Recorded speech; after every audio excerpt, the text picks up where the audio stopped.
France में फिलिस्तीन के समर्थन में होने वाली रैलियों पर रोक लगाई। हमास का बयान, हमास लेगा बदला, इजराइल के हमले में मारे जाने वाले बच्चे और महिलाओं का। जर्मनी में हमास के सभी गतिविधियों पर रोक लगाई। इजराइल ने सीरिया के 2 एयरपोर्ट पर हमला किया। इजराइल से भारतीयों को लेकर लौटेगा विमान। कोलकाता और चेन्नई में फिलिस्तीन के समर्थन में रैली निकाली गई। इजरायली मीडिया के अनुसार गाजा में मारे गए इजरायलियों की संख्या 1300 से ऊपर पहुंची। इजरायली प्रधानमंत्री नेतन्याहू ने कहा है कि हम हमास को जड़ से खत्म करके लेंगे दम। इजराइल और हमास का युद्ध लगातार जारी है। इसमें दुनिया भर की नजरें इस पर टिकी हुई हैं। इस युद्ध में सबसे अधिक खमियाजा महिलाओं और बच्चों को भुगतना पड़ रहा है। इजराइल के खिलाफ ईरान और सऊदी अरब ने मिलाया हाथ, फिलिस्तीनियों को बचाने का फैसला। इजराइल हमास युद्ध में अब नया मोड़ आने वाला है। सऊदी और ईरान ने हाथ मिला लिया है। क्राउन प्रिंस मोहम्मद बिन सलमान ने ईरान के प्रधानमंत्री इब्राहिम रईसी से बात की है। दोनों नेताओं ने फिलिस्तीनियों को इजराइल के वार क्राइम से बचाने का फैसला किया है। इससे साफ है कि मिडिल ईस्ट में अब खौफनाक संघर्ष देखने को मिल सकते हैं। अमेरिका ने गाजा के हमास, लेबनान के हिजबुल्लाह, ईरान के साथ संबंध रखने वाले अपने सहयोगियों से हमास को अपने हमलों से पीछे हटने, बंधकों को रिहा करने, हिजबुल्लाह को बाहर रखने और ईरान को लड़ाई से बाहर रखने की अपील कर रहा है। सऊदी और ईरान का साथ आना अमेरिका के लिए बड़ी सिरदर्दी साबित हो सकती है। अगर 2 दुश्मन मुल्क आपस में साथ आकर फिलिस्तीन की मदद करते हैं तो यह जंग को एक नया मोड़ दे सकता है। ईरान सऊदी के साथ आने से मिडिल ईस्ट में दूसरे युद्ध का खतरा मंडरा रहा है। इजराइल पर हमास के हमलों में दुनिया भर के नागरिक प्रभावित हुए हैं। अब तक इन हमलों में 44 विदेशी नागरिकों के मारे जाने की पुष्टि हो चुकी है। 150 से ज़्यादा विदेशी लापता है। खास बात यह है कि भारत के भी 3 नागरिक की कोई खोज खबर नहीं मिल पा रही है। इजराइल सरकार की ओर से सभी लापता विदेशी नागरिकों को पता लगाने की कोशिश की जा रही है। इजराइल हमास के बीच भीषण जंग जारी है।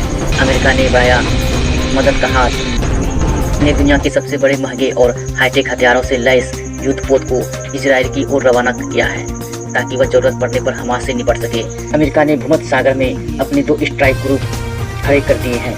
उसने कहा है कि इजराइल पर कोई देश ने एक साथ हमला किया तो हमारी सैनिक उसे करारा जवाब देगा।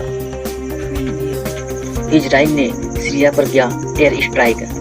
सीरिया के जिस एयरपोर्ट पर उतरने वाले थे ईरान के विदेश मंत्री, इजराइल ने उसी पर दागी मिसाइल। ईरान के विदेश मंत्री अमीर अब्दुल्ला जिस एयरपोर्ट पर उतरने वाले थे, इसी दौरान इजराइल ने एयर स्ट्राइक की।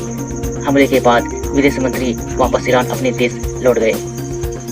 इजराइल जमीन के रास्ते से गाजा में घुसेगा। इजराइल और फिलिस्तीन के बीच 7 अक्टूबर से जंग जारी है। हमास गाजा पट्टी से इजराइल की तरफ लगातार रॉकेट दाग रहा है। इस हमले में 1200 से ज़्यादा इजरायली मारे जाने की खबर है और 1500 से ज़्यादा हमास लड़ाके मारे गए हैं। कम से कम 1300 निवासियों की मौत हो गई है। बड़ी बड़ी इमारतें मलबे में तब्दील हो गई। इजराइल ने कहा है कि अपने 3 लाख सैनिकों को गाजा में उतारेगा ताकि वहां हमास का खात्मा किया जा सके। जल्द ही गाजा में शुरू किया जाएगा। जर्मनी ने कहा है कि वह इजराइल को हथियार, साथ ही वह अपने 2 हेरॉन ड्रोन देगा। कोलकाता और चेन्नई में फिलिस्तीन के समर्थन में सड़कों पर उतर आया। फिलिस्तीन नागरिकों पर इजराइल के हमले के विरोध में प्रदर्शन किया जा रहा है। प्रदर्शनकारी फिलिस्तीन की आज़ादी के बैनर के लिए प्रदर्शन कर रहे हैं। संगठन का कहना है कि भारत को इस मामले में निष्पक्ष रुख अख्तियार करना चाहिए। उन्हें आंख बंद करके इजराइल का समर्थन नहीं करना चाहिए।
इस संबंध में 13 अक्टूबर को व्यापक प्रदर्शन किया जा रहा है।